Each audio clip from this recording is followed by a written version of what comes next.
Imagine putting a professional bodybuilder and a world-class powerlifter side by side. One has arms the size of tree trunks, shredded abs, and muscles that look carved from stone. The other might look less impressive in a t-shirt, yet somehow lifts hundreds of pounds more.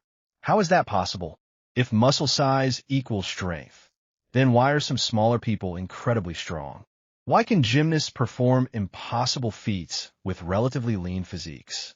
And why do Olympic weightlifters often outlift bodybuilders who have much larger muscles? Today, we're diving into the science behind why bigger muscles do not always mean greater strength. And by the end of this video, you'll understand what actually makes someone strong. Let's clear up the biggest misconception.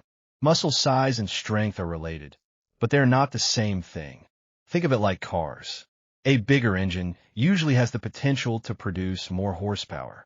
But horsepower also depends on fuel delivery, tuning, transmission, weight, and many other factors.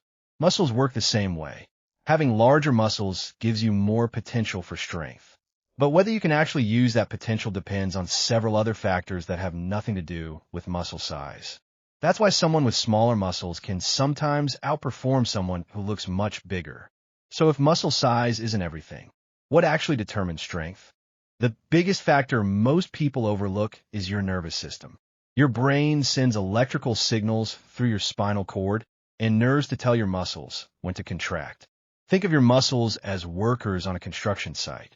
The nervous system is the manager. If the manager only tells half the workers to work, you won't get maximum performance. But if the manager coordinates everyone perfectly, the entire team becomes much stronger.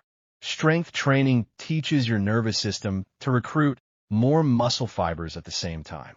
It also improves coordination between muscles. This is why beginners often become dramatically stronger within their first few weeks of lifting, even though they haven't built much muscle yet. Their muscles didn't suddenly grow overnight. Their nervous system simply became much better at using the muscle they already had.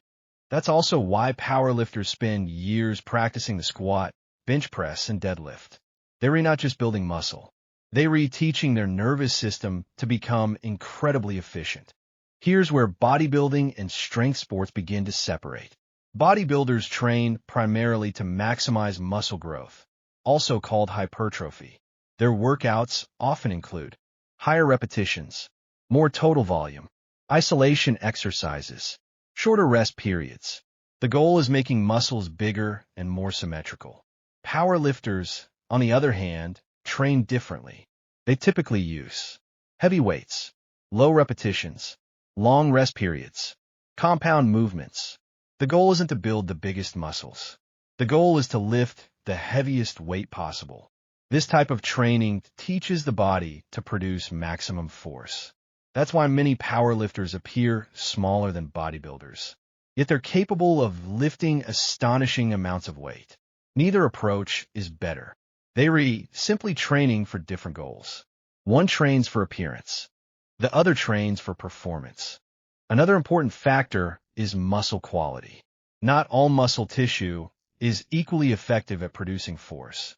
Some people have denser muscles. Others have better tendon attachments that give them more mechanical advantage. Your genetics also influence things like muscle fiber type, limb length, tendon insertion points. For example, someone with shorter arms usually has an easier time bench pressing because the bar travels a shorter distance. Someone with long legs may struggle more with squats than someone with shorter legs. These small differences can create huge differences in strength. That's why comparing yourself to someone else isn't always fair. Your body is built differently. Here's something many people never think about. Strength is also a skill. Just like shooting a basketball or playing the guitar, the more you practice a movement, the better you become at it.